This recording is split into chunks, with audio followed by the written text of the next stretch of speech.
Awesome. Well, good to see you all.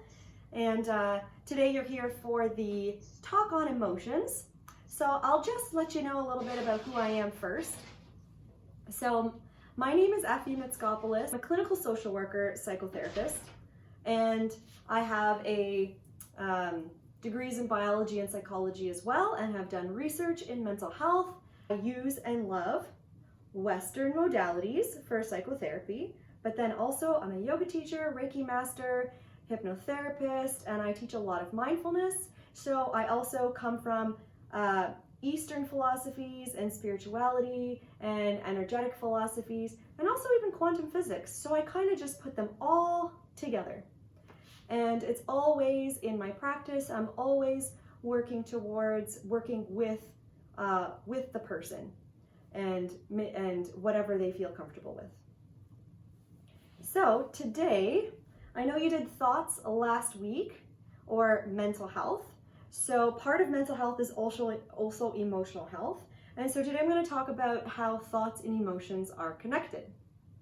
So usually what happens is a situation triggers thoughts, which trigger emotions. And you might even say feelings, which trigger behavior. So in here, based on your whatever situation's going on, thoughts will be triggered, and these thoughts are influenced by core beliefs. Core beliefs are the beliefs that we hold about ourselves. Most of them are created in childhood. And they'll inform the thoughts, and then thoughts will trigger emotions. So, emotions play out in the theater of the body. So what that means is that they have a physiological and biological component to them. An emotion will be triggered, it secretes in the body, and then there's a physiological response. You will be able to feel it in your body. And this is really important because it's not just how you think about them, but it's also how you feel about them, because emotions actually do get lodged in the body, and then they'll be triggered by certain situations and thoughts over and over and over again. So sometimes, I like to say, issues are in the tissues. And what yoga does, especially things like yin yoga, because you feel the sensation, you get to breathe through it, and you're sustained in a yin posture for at least 3 minutes. And you get really, really deep in yin yoga, that you can actually release emotions in yin yoga. And so any emotions that come up want to come out. So feelings are the interpretation of the emotion based on your past learning. So that's where core beliefs in childhood come in. So they play out in the field of the mind. So just an example, you can have two people, let's say you can have two people caught in traffic and they both get cut off. And one person goes, "Oh my God, I'm enraged."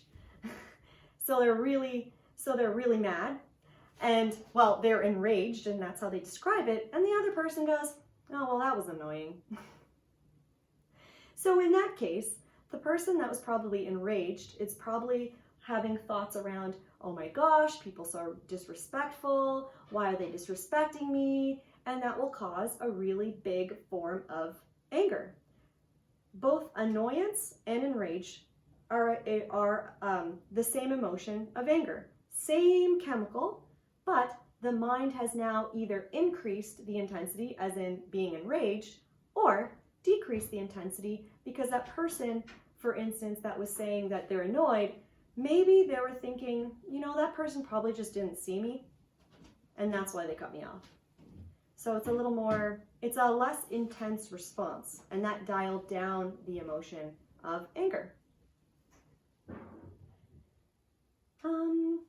Okay, so just to illustrate this and the things that we say to ourselves, I'll have you do an exercise. So if you just kind of sit upright, Feel the sit bones root into the ground, your feet flat on the floor, nice long spine, shoulders down and back, chin parallel to the floor. And just breathe. As you breathe in, notice how your body fills up with air.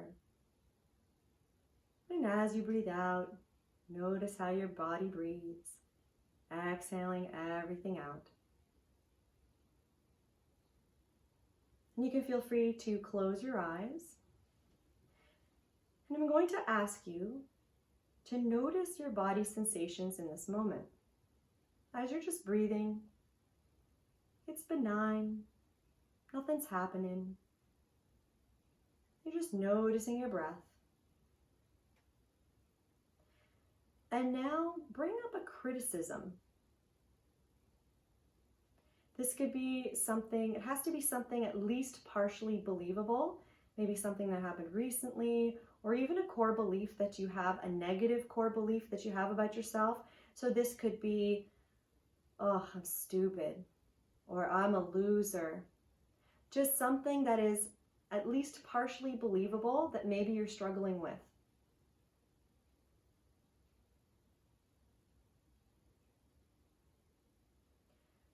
Now, does anybody notice what you're feeling in the body with this negative affirmation that you said to yourself? Does anybody notice any sensations? I noticed something, yeah. I started, my pain kind of shifted from one spot to another where it tends to feel it more intensely. Yes. So negative thoughts about ourselves will release a uncomfortable emotion, and then it will increase pain in the body, pain and discomfort. Anybody feel like a heavy feeling in their chest? Hi, lots of different things happened today. So I'm carrying a lot of annoyance in my whole entire body. So when we did shift, when I went to that terrible affirmation of myself, it just brought more annoyance. Okay. And how do you feel annoyance in your body? How do I feel annoyance? Mm-hmm. I'm like tight. I'm clenching. My hands are tight. I kind of feel it in my, I kind of feel it in my chest area. I'm trying to really let it go. Yeah. We're getting to that part.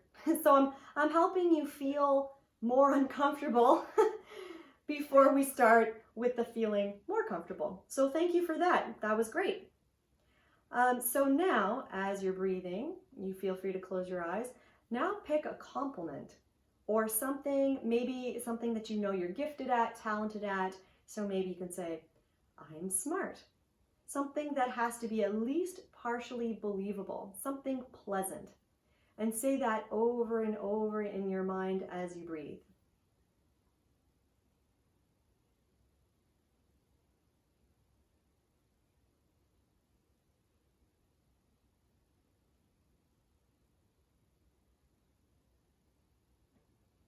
Okay, notice any difference in the sensations in your body.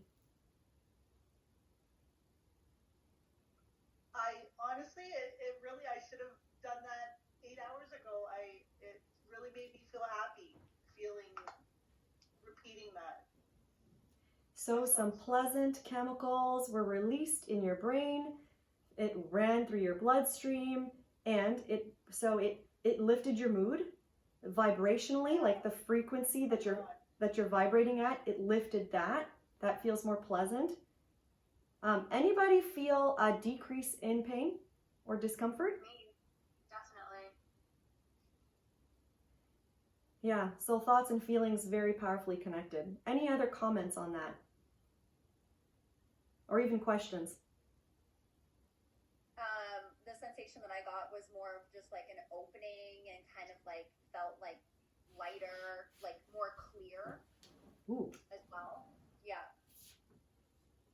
Open, light, clear, and then let's say pain relief. Whoop. Great.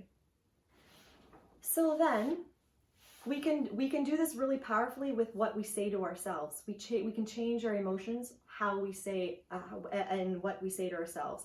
So anything that you say to yourself is an affirmation. It doesn't have to be really fancy, but what I'm going to teach today are tips to make them really, really effective for you. So one thing that you can use an affirmation for is whenever you notice any uncomfortable things going on in your mind, you switch it to something more positive, more neutral. Whatever it is, it has to be more believable. So you can work on core beliefs. If you've started identifying which core beliefs are triggering this whole cascade, then you can say, so then you can catch it at this section in the cascade, in the thoughts, and then start to say that to yourself instead of what's being corresponded with the emotion. Because what will happen is, so let's say angry thoughts will create and secrete angry emotions, and then we'll feed back and create more angry thoughts, and over and over and over. So we're trying to go with pleasant thoughts and pleasant emotions. So I'm sure you've probably heard of positive affirmations. So we'll start off. Okay, so one, we can use them with to change core beliefs and thereby change even how we think, feel, and behave about ourselves in the world. You can pick a quality. So say you want more peace in your life, you can pick I am peace. Or you can even pick stuff. So that's like manifesting. And with that, you can manifest, you can use it on a vision board, you can journal it over and over again, and bring it, and the more you pay attention to it, the more closer it becomes into your reality. So positive affirmations. And let's say even positive or more neutral, or let's say realistic. Okay, so one. First, you want it now. You don't want it any other time. And the most powerful thing you can tell yourself energetically is I am. The I am is hitting yourself at your heart, at your soul. You're talking to your energetic being. If you think about who you really are, you can observe your thoughts and emotions, but you're not your thoughts and your emotions. You are the who that observes your thoughts and emotions. So that is the I am. It's a very powerful statement. So you want to make sure that you use I am and that you're in the present tense. I might as well put present tense here. You can even put on your affirmations now. See yourself in positive regard, like a good friend. So this is all just set up. See yourself with positive regard.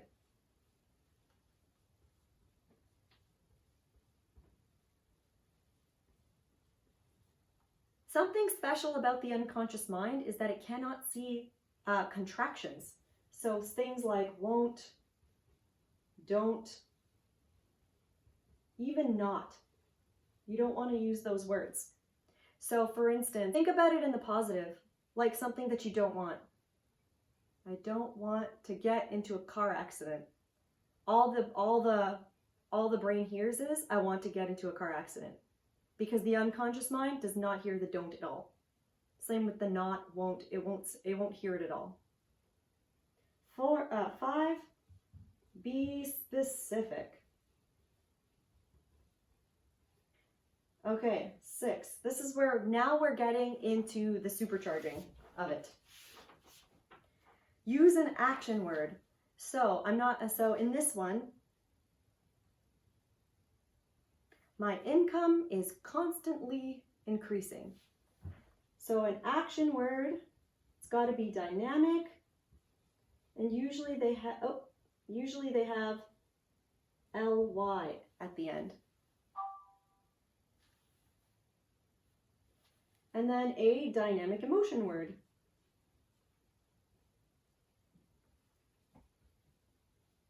So things like, my example is, I am happy now that I am seeing my therapy practice full.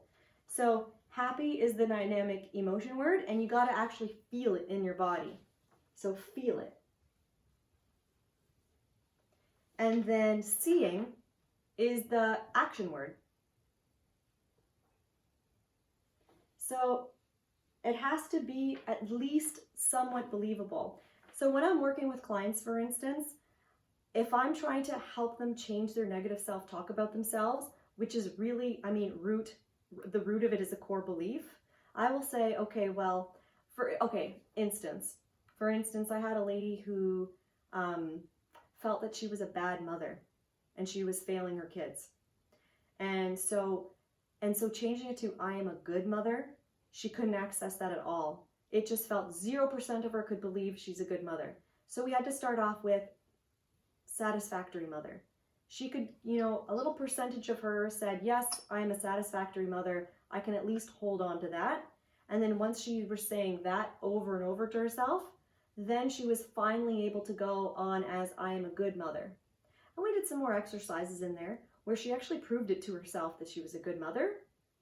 So at some point you even see examples of it as well. So somewhat believable.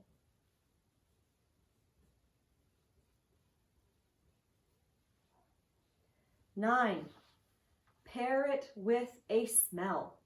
Your olfactory nerve olfactory bulb in your brain is the oldest sense organ that you have. So when you pair it with a smell, it goes really deep into your unconscious mind. So something pungent, you can pair it with like lemon, coffee beans, an essential oil of some sort. So that when you're working on this positive affirmation for whatever you want or whatever you want to change or whatever you want to grow in your life, then you can look at your paper or put it on the wall as like a vision board. I am happy now that I am seeing my therapy practice full. So I can see happy to me visually is yellow, so I want to choose lemon. That's just the thing that comes to me. And then so as I'm saying it to myself, I can smell lemon essential oil or just take out a lemon from the fridge.